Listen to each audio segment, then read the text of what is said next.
2 दिवसापूर्वी एका ताईंची कमेंट आली होती की तू जी टोकियारी बनवली आहे ना ती दाखव म्हणून. तर म्हटलं चला आज दाखवावी ती टोकियारी. खूप सुंदर झाली आहे बघा.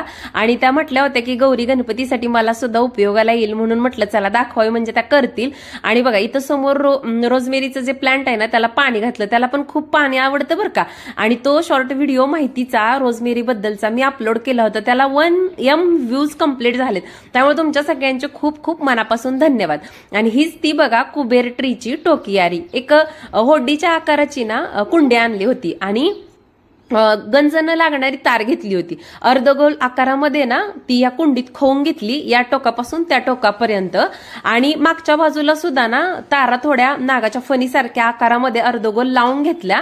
आणि त्या तारेच्या शेजारीच ना एक एक कुबेर ट्रीची फांदी खोवून घेतली होती. आणि त्या फांदीच्या शेपच्या आकारानेच ना मी त्याला थोडंसं पॅक करत गेले. अशा पद्धतीनं टोकियारी तयार झाली बघा. आता उन्हाळ्याने तर ना आणखीन उंबऱ्याच्या आत पाय सुद्धा ठेवला नाही तोपर्यंत लाईट जायला चालू झाली. म्हणूनच ना मी हा आगारोचा मिनी इलेक्ट्रिक चॉपर मागवला आहे बघा.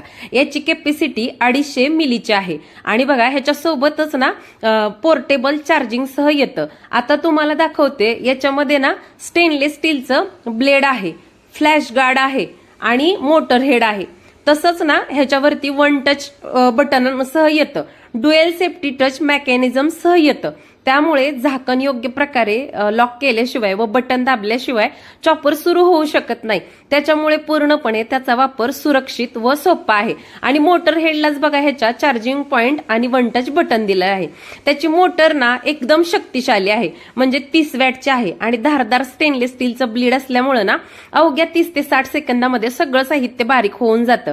आणि 100% ना BPF फ्री साहित्यापासून बनवल्यामुळं याच्यामध्ये तुम्ही कोणतीही गोष्ट बारीक करा त्याची नैसर्गिक चव बदलत नाही. व पोर्टेबल असल्यामुळं मेन म्हणजे आपण हा आगोराचा चॉपर आहे ना सहजरित्या कॅरी करू शकतो. आणि इथं तुम्हाला दाखवते कांदा किती छानरित्या बारीक झालाय तुम्ही बघू शकता. तुमच्या घरात जर मुलांना असं मंचुरियन वगैरे खायला आवडत असतील किंवा तुमची मुलं अशी हॉस्टेलवरती राहत असतील मुली वगैरे आणि त्या स्वतः जेवण बनवून खात असतील ना तर त्यांच्यासाठी हे आगारोचं मिनी इलेक्ट्रिक चॉपर आहे ना ते खूप उपयोगी आहे. म्हटलं चला आज ह्याचा पुरेपूर वापर करावा. तशी ही तोंडाला चव नव्हती म्हणून मस्त मुगाच्या डाळीची आमटी बनवणार होते. म्हणून ना आता बघा म्हटलं मिक्स पण बारीक होतंय का बघूया आपण.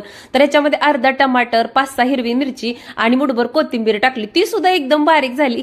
ते बघून मला आश्चर्य वाटत होतं. आणि म्हटलं चला एक टमाटरची ग्रेव्ही पण बनवून बघूया. बघते तर काय इतकी छान स्मूथ ग्रेव्ही तयार झाली होती याच्यामध्ये. आता ना इथून पुढे लाईट जरी गेली ना मला काहीच टेन्शन नाही बघा. हा एकदा मी आगारोचा मिनी चॉपर आहे ना तो चार्जिंग करून ठेवला की लाईट नसताना सुद्धा मी सगळ्या गोष्टी बारीक करून घेऊ शकते. त्यानंतर माझ्या आठवणीत आलं की चला आज मस्त अशी खीर पण बनवायची. म्हटलं चला ड्रायफ्रूट पण बघूया बारीक होतात का. आणि बघते तर काय पाहिजे तसे ड्रायफ्रूट बारीक होतात ह्याच्यामध्ये. बऱ्याच वेळेस ना ज्यावेळेस ड्रायफ्रूट कट करायला जायचे ना हाताला चाकू लागायचा. आणि आता बघा हे टेन्शन ना माझं निघूनच गेलंय चाकू लागण्याचं. आणि त्याच्यासोबत ना असं छोटं मॅन्युअल सुद्धा येतं. त्यामुळे मस्त आहे. आणि याला ना 4 तास चार्जिंग केलं ना अगदी 30 मिनिटं आपण कंटिन्यू वापरू शकतो. आणि ह्याचं मोटर हेड सोडलं ना तर आपण सगळं स्वच्छ धुवून ठेवू शकतो. सगळ्यात आणि महत्वाचं हे खूप ट्रॅव्हल फ्रेंडली आहे. कारण छोटा पॅकेट बडा धमाका आहे. तुम्हाला जर ट्रेकिंगची आवड असेल, ट्रॅव्हलिंगची आवड असेल ना तर तुम्ही कुठं पण इझिली ह्याला कॅरी करू शकता. मस्त आता हे सगळं चॉपिंग केलेलं ना त्याच्यापासून तुम्हाला छान अशी ही मुगाच्या डाळीची आमटी दाखवते. कढईमध्ये ना 4 चमचे तेल गरम करायला ठेवलं होतं. त्याच्यामध्ये मस्त जिरे आणि मोहरीची फोडणी टाकली. जिरी मोहरी तडतडली की आगारोच्या इलेक्ट्रिक मिनी चॉपर मध्ये मस्त बारीक केलेला कांदा टाकून घेतलाय. कांदा चांगला सोनेरी रंग येईपर्यंत परतून घेतला की त्याच्यामध्येच बारीक केलेलं टमाटर, मिरची आणि लसूण टाकून घेतला. त्याचबरोबर टमाटरची प्युरी सुद्धा बनवली होती बघा ती सुद्धा टाकली ह्याच्यामध्ये. म्हटलं छान तोंडाला चव येईल आणि दुखणं पळून जाईल ना अशी आज झणझणीत आमटी बनवूया. त्यानंतर चिमूटभर हिंग सुद्धा टाकून घेतला. हिंगाने ना मस्त असं छान वाटती चव, टेस्ट येते खाताना. चटणी टाकली, चवीपुरती हळद टाकली. आणि अगोदरच ना मुगाची डाळ मी कुकरमध्ये थोडीशी हळद आणि कच्चा लसूण टाकून ना देशी शिजवून घेतली होती. आणि ती डाळ आपल्याला या सगळ्या मसाल्यामध्ये ना ओतून घ्यायची. आणि अगदी 2-3 मिनिटं बारीक गॅसवरती उकळी काढायची. छान झणझणीत आपली मस्त तोंडाला चव आणणारी मुगाची आमटी म्हणा किंवा मुगाचं सूप म्हणा खूप मस्त लागतं. आणि ते प्रोडक्ट तुम्हाला आगारोचं हवं असेल ना तर डिस्क्रिप्शन मध्ये मी त्याची लिंक देते. तुम्ही नक्की घ्या. खूप उपयोगी असं आणि कमी किमतीमधलं हे प्रोडक्ट आहे.